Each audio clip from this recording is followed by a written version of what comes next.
Bu sen arsan, yiysen arsan.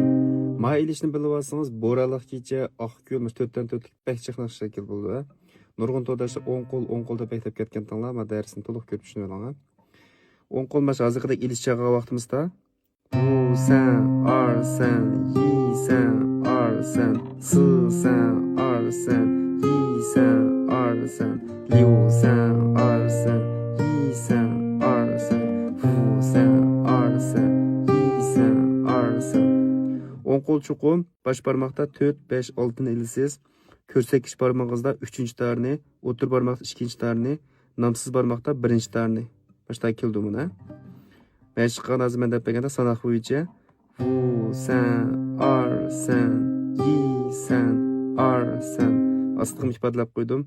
Mash bo'yicha mash qilsangiz bo'ldi. Bu sen arsan, yiysen arsan.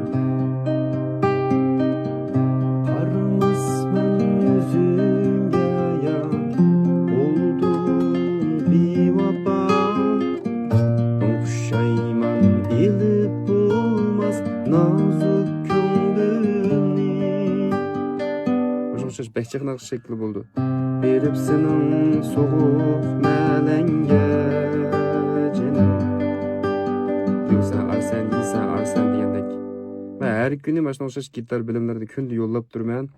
0 seviyadan başlap gitar çeşit uygunluğunla, gitar seti alağınla ündar numaram 132 79 97 07 28 ündar qo'shsangiz bo'ldi.